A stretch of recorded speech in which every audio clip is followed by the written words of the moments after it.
ಮಾಧ್ಯಮದ ಸ್ನೇಹಿತರೆ, ಇವತ್ತು ರಾಜ್ಯಾದ್ಯಂತ ಸುದ್ದಿ ಆಗಿರ್ತಕ್ಕಂಥ ಮತ್ತೊಂದು ವಿಚಾರ ಏನಪ್ಪ ಅಂತ ಹೇಳಿದರೆ,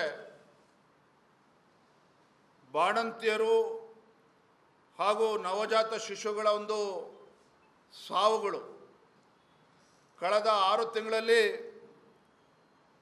ನಮ್ಮ ರಾಜ್ಯದಲ್ಲಿ ಸುಮಾರು 736ಕ್ಕೂ ಹೆಚ್ಚು ಬಾಣಂತಿಯರ ಸಾವು ಕರ್ನಾಟಕದಲ್ಲಿ ಸಂಭವಿಸಿರ್ತಕ್ಕಂಥದ್ದು. 1000ಕ್ಕೂ ಹೆಚ್ಚು ನವಜಾತ ಶಿಶುಗಳ ಸಾವು ಕೂಡ ನಡೀತಾ ಇರ್ತಕ್ಕಂಥದ್ದು, ಈಗಲೂ ಕೂಡ ಮುಂದುವರ್ಕೊಂಡು ಹೋಗಿದೆ. ಇದಕ್ಕೆ ಕಾರಣ ಏನು? ಕಾರಣ ಏನಪ್ಪ ಅಂತ ಹೇಳಿದ್ರೆ, ರಾಜ್ಯ ಸರ್ಕಾರದ ವೈಫಲ್ಯ ಇವತ್ತು ಮೇಲ್ನೋಟಕ್ಕೆ ಎದ್ದು ಕಾಣ್ತಾ ಇದೆ. ಆರೋಗ್ಯ ಸಚಿವರಾಗಲಿ, ಮಹಿಳಾ ಮತ್ತು ಮಕ್ಕಳ ಕಲ್ಯಾಣದ ಸಚಿವರಾಗಲಿ, ಯಾರೂ ಕೂಡ ಈ ವಿಚಾರವನ್ನು ಗಂಭೀರವಾಗಿ ತೆಗೆದುಕೊಂಡೇ ಇಲ್ಲ. 2 ತಿಂಗಳಿಂದನೇ ವಿಚಾರವನ್ನು ಗಂಭೀರವಾಗಿ ತೆಗೆದುಕೊಂಡಿದ್ದರೆ ಬಹುಶಃ ಅದನ್ನು ತಡೆಯತಕ್ಕಂಥ ಪ್ರಯತ್ನವೂ ಕೂಡ ರಾಜ್ಯ ಸರ್ಕಾರ ಮಾಡ್ಬೋದಾಯಿತು. ಅದನ್ನು ಕೂಡ ಮಾಡಿಲ್ಲ ರಾಜ್ಯ ಸರ್ಕಾರ. ಸಚಿವರು ಕೂಡ ಅದ್ರ ಬಗ್ಗೆ ತಲೆ ಕೆಡಿಸ್ಕೊಂಡಿಲ್ಲ. ಆ ಉಸ್ತುವಾರಿ ಸಚಿವರು ಕೂಡ ಆ ಜಿಲ್ಲೆಗಳಿಗೆ ಭೇಟಿಯನ್ನು ಕೊಟ್ಟು ಅಲ್ಲಿ ಪರಿಹಾರ ಕೊಡ್ತಕ್ಕಂಥದ್ದಾಗಲಿ ಯಾವ ಕೆಲಸವೂ ಕೂಡ ಆಗ್ತಾಯಿಲ್ಲ. ಕಾರಣ ಅಂತೇಳಿದರೆ, ಈ ರಾಜ್ಯ ಸರ್ಕಾರ ಸಚಿವರು ಮತ್ತು ಈ ಮೆಡಿಕಲ್ ಮಾಫಿಯಾ ಏನಿದೆ, ಇವರ ನೆಕ್ಸಸ್ ಏನಿದೆ, ಇದು ಕೂಡ ಭಾಳ ಪ್ರಮುಖವಾಗಿರ್ತಕ್ಕಂಥ ಕಾರಣ ಅಂತೇಳಿ ಇವತ್ತು ಬಯಲಾಗ್ತಾ ಇದೆ.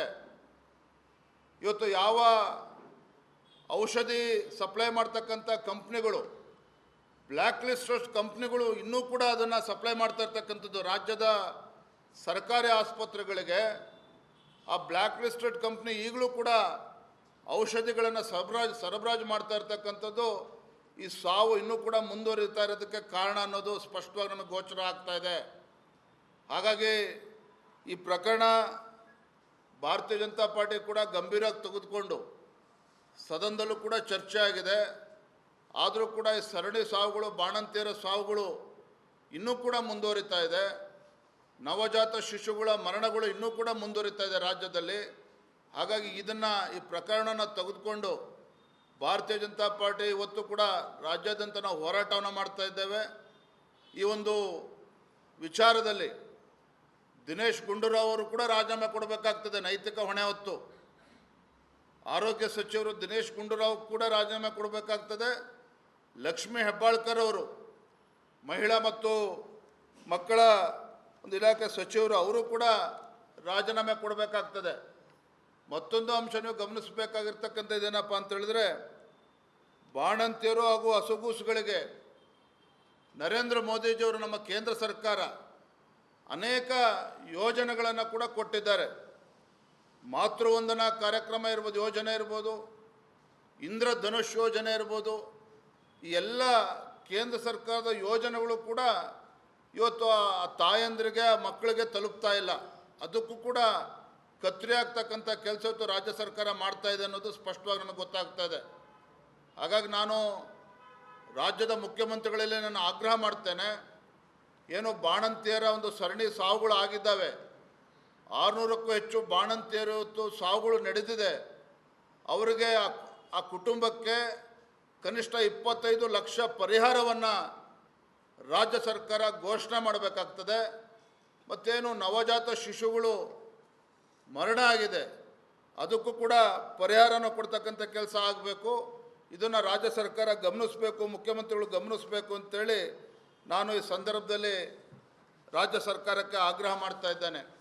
ಮಾಧ್ಯಮದ ಸ್ನೇಹಿತರೆ, ಇವತ್ತು ರಾಜ್ಯಾದ್ಯಂತ ಸುದ್ದಿ ಆಗಿರ್ತಕ್ಕಂಥ ಮತ್ತೊಂದು ವಿಚಾರ ಏನಪ್ಪ ಅಂತ ಹೇಳಿದರೆ, ಬಾಣಂತಿಯರು ಹಾಗೂ ನವಜಾತ ಶಿಶುಗಳ ಒಂದು ಸಾವುಗಳು. ಕಳೆದ 6 ತಿಂಗಳಲ್ಲಿ ನಮ್ಮ ರಾಜ್ಯದಲ್ಲಿ ಸುಮಾರು 736ಕ್ಕೂ ಹೆಚ್ಚು ಬಾಣಂತಿಯರ ಸಾವು ಕರ್ನಾಟಕದಲ್ಲಿ ಸಂಭವಿಸಿರ್ತಕ್ಕಂಥದ್ದು. 1000ಕ್ಕೂ ಹೆಚ್ಚು ನವಜಾತ ಶಿಶುಗಳ ಸಾವು ಕೂಡ ನಡೀತಾ ಇರ್ತಕ್ಕಂಥದ್ದು, ಈಗಲೂ ಕೂಡ ಮುಂದುವರ್ಕೊಂಡು ಹೋಗಿದೆ. ಇದಕ್ಕೆ ಕಾರಣ ಏನು?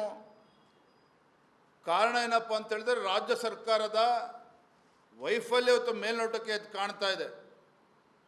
ಆರೋಗ್ಯ ಸಚಿವರಾಗಲಿ, ಮಹಿಳಾ ಮತ್ತು ಮಕ್ಕಳ ಕಲ್ಯಾಣದ ಸಚಿವರಾಗಲಿ ಯಾರೂ ಕೂಡ ಈ ವಿಚಾರವನ್ನು ಗಂಭೀರವಾಗಿ ತೆಗೆದುಕೊಂಡೇ ಇಲ್ಲ. 2 ತಿಂಗಳಿಂದನೇ ವಿಚಾರವನ್ನು ಗಂಭೀರವಾಗಿ ತೆಗೆದುಕೊಂಡಿದ್ದರೆ ಬಹುಶಃ ಅದನ್ನು ತಡೆಯತಕ್ಕಂಥ ಪ್ರಯತ್ನವೂ ಕೂಡ ರಾಜ್ಯ ಸರ್ಕಾರ ಮಾಡ್ಬೋದಾಯಿತು. ಅದನ್ನು ಕೂಡ ಮಾಡಿಲ್ಲ ರಾಜ್ಯ ಸರ್ಕಾರ. ಸಚಿವರು ಕೂಡ ಅದ್ರ ಬಗ್ಗೆ ತಲೆ ಕೆಡಿಸ್ಕೊಂಡಿಲ್ಲ. ಆ ಉಸ್ತುವಾರಿ ಸಚಿವರು ಕೂಡ ಆ ಜಿಲ್ಲೆಗಳಿಗೆ ಭೇಟಿಯನ್ನು ಕೊಟ್ಟು ಅಲ್ಲಿ ಪರಿಹಾರ ಕೊಡ್ತಕ್ಕಂಥದ್ದಾಗಲಿ ಯಾವ ಕೆಲಸವೂ ಕೂಡ ಆಗ್ತಾಯಿಲ್ಲ. ಕಾರಣ ಅಂತೇಳಿದರೆ ಈ ರಾಜ್ಯ ಸರ್ಕಾರ, ಸಚಿವರು ಮತ್ತು ಈ ಮೆಡಿಕಲ್ ಮಾಫಿಯಾ ಏನಿದೆ, ಇವರ ನೆಕ್ಸಸ್ ಏನಿದೆ, ಇದು ಕೂಡ ಭಾಳ ಪ್ರಮುಖವಾಗಿರ್ತಕ್ಕಂಥ ಕಾರಣ ಅಂತೇಳಿ ಇವತ್ತು ಬಯಲಾಗ್ತಾ ಇದೆ. ಇವತ್ತು ಯಾವ ಔಷಧಿ ಸಪ್ಲೈ ಮಾಡ್ತಕ್ಕಂಥ ಕಂಪ್ನಿಗಳು, ಬ್ಲ್ಯಾಕ್ ಲಿಸ್ಟ್ ಕಂಪ್ನಿಗಳು ಇನ್ನೂ ಕೂಡ ಅದನ್ನು ಸಪ್ಲೈ ಮಾಡ್ತಾ ಇರ್ತಕ್ಕಂಥದ್ದು ರಾಜ್ಯದ ಸರ್ಕಾರಿ ಆಸ್ಪತ್ರೆಗಳಿಗೆ. ಆ ಬ್ಲ್ಯಾಕ್ ಲಿಸ್ಟೆಡ್ ಕಂಪ್ನಿ ಈಗಲೂ ಕೂಡ ಔಷಧಿಗಳನ್ನು ಸರಬರಾಜು ಮಾಡ್ತಾ ಇರ್ತಕ್ಕಂಥದ್ದು ಈ ಸಾವು ಇನ್ನೂ ಕೂಡ ಮುಂದುವರಿತಾ ಇರೋದಕ್ಕೆ ಕಾರಣ ಅನ್ನೋದು ಸ್ಪಷ್ಟವಾಗಿ ನಮಗೆ ಗೋಚರ ಆಗ್ತಾ ಇದೆ. ಹಾಗಾಗಿ ಈ ಪ್ರಕರಣ ಭಾರತೀಯ ಜನತಾ ಪಾರ್ಟಿ ಕೂಡ ಗಂಭೀರವಾಗಿ ತೆಗೆದುಕೊಂಡು ಸದನದಲ್ಲೂ ಕೂಡ ಚರ್ಚೆ ಆಗಿದೆ. ಆದರೂ ಕೂಡ ಈ ಸರಣಿ ಸಾವುಗಳು, ಬಾಣಂತಿಯರ ಸಾವುಗಳು ಇನ್ನೂ ಕೂಡ ಮುಂದುವರಿತಾ ಇದೆ. ನವಜಾತ ಶಿಶುಗಳ ಮರಣಗಳು ಇನ್ನೂ ಕೂಡ ಮುಂದುವರಿತಾ ಇದೆ ರಾಜ್ಯದಲ್ಲಿ. ಹಾಗಾಗಿ ಈ ಪ್ರಕರಣನ ತೆಗೆದುಕೊಂಡು ಭಾರತೀಯ ಜನತಾ ಪಾರ್ಟಿ ಇವತ್ತು ಕೂಡ ರಾಜ್ಯಾದ್ಯಂತ ನಾವು ಹೋರಾಟವನ್ನು ಮಾಡ್ತಾ ಇದ್ದೇವೆ. ಈ ಒಂದು ವಿಚಾರದಲ್ಲಿ ದಿನೇಶ್ ಗುಂಡೂರಾವ್ ಅವರು ಕೂಡ ರಾಜೀನಾಮೆ ಕೊಡಬೇಕಾಗ್ತದೆ, ನೈತಿಕ ಹೊಣೆ ಹೊತ್ತು. ಆರೋಗ್ಯ ಸಚಿವರು ದಿನೇಶ್ ಗುಂಡೂರಾವ್ ಕೂಡ ರಾಜೀನಾಮೆ ಕೊಡಬೇಕಾಗ್ತದೆ. ಲಕ್ಷ್ಮೀ ಹೆಬ್ಬಾಳ್ಕರ್ ಅವರು ಮಹಿಳಾ ಮತ್ತು ಮಕ್ಕಳ ಒಂದು ಇಲಾಖೆ ಸಚಿವರು, ಅವರು ಕೂಡ ರಾಜೀನಾಮೆ ಕೊಡಬೇಕಾಗ್ತದೆ. ಮತ್ತೊಂದು ಅಂಶ ನೀವು ಗಮನಿಸಬೇಕಾಗಿರ್ತಕ್ಕಂಥದ್ದು ಏನಪ್ಪ ಅಂತೇಳಿದ್ರೆ, ಬಾಣಂತಿಯರು ಹಾಗೂ ಹಸುಗೂಸುಗಳಿಗೆ ನರೇಂದ್ರ ಮೋದಿಜಿಯವರು, ನಮ್ಮ ಕೇಂದ್ರ ಸರ್ಕಾರ ಅನೇಕ ಯೋಜನೆಗಳನ್ನು ಕೂಡ ಕೊಟ್ಟಿದ್ದಾರೆ. ಮಾತೃವಂದನಾ ಕಾರ್ಯಕ್ರಮ ಇರ್ಬೋದು, ಯೋಜನೆ ಇರ್ಬೋದು, ಇಂದ್ರಧನುಷ್ ಯೋಜನೆ ಇರ್ಬೋದು, ಈ ಎಲ್ಲ ಕೇಂದ್ರ ಸರ್ಕಾರದ ಯೋಜನೆಗಳು ಕೂಡ ಇವತ್ತು ಆ ತಾಯಂದಿರಿಗೆ, ಆ ಮಕ್ಕಳಿಗೆ ತಲುಪ್ತಾ ಇಲ್ಲ. ಅದಕ್ಕೂ ಕೂಡ ಕತ್ತರಿ ಆಗ್ತಕ್ಕಂಥ ಕೆಲಸ ಇವತ್ತು ರಾಜ್ಯ ಸರ್ಕಾರ ಮಾಡ್ತಾ ಇದೆ ಅನ್ನೋದು ಸ್ಪಷ್ಟವಾಗಿ ನನಗೆ ಗೊತ್ತಾಗ್ತಾ ಇದೆ. ಹಾಗಾಗಿ ನಾನು ರಾಜ್ಯದ ಮುಖ್ಯಮಂತ್ರಿಗಳಲ್ಲಿ ನಾನು ಆಗ್ರಹ ಮಾಡ್ತೇನೆ, ಏನು ಬಾಣಂತಿಯರ ಒಂದು ಸರಣಿ ಸಾವುಗಳು ಆಗಿದ್ದಾವೆ, 600ಕ್ಕೂ ಹೆಚ್ಚು ಬಾಣಂತಿಯರು ಇವತ್ತು ಸಾವುಗಳು ನಡೆದಿದೆ. ಅವರಿಗೆ ಆ ಕುಟುಂಬಕ್ಕೆ ಕನಿಷ್ಠ 25 ಲಕ್ಷ ಪರಿಹಾರವನ್ನು ರಾಜ್ಯ ಸರ್ಕಾರ ಘೋಷಣೆ ಮಾಡಬೇಕಾಗ್ತದೆ. ಮತ್ತೇನು ನವಜಾತ ಶಿಶುಗಳು ಮರಣ ಆಗಿದೆ, ಅದಕ್ಕೂ ಕೂಡ ಪರಿಹಾರನ ಕೊಡ್ತಕ್ಕಂಥ ಕೆಲಸ ಆಗಬೇಕು. ಇದನ್ನು ರಾಜ್ಯ ಸರ್ಕಾರ ಗಮನಿಸಬೇಕು, ಮುಖ್ಯಮಂತ್ರಿಗಳು ಗಮನಿಸಬೇಕು ಅಂತೇಳಿ ನಾನು ಈ ಸಂದರ್ಭದಲ್ಲಿ ರಾಜ್ಯ ಸರ್ಕಾರಕ್ಕೆ ಆಗ್ರಹ ಮಾಡ್ತಾ ಇದ್ದೇನೆ.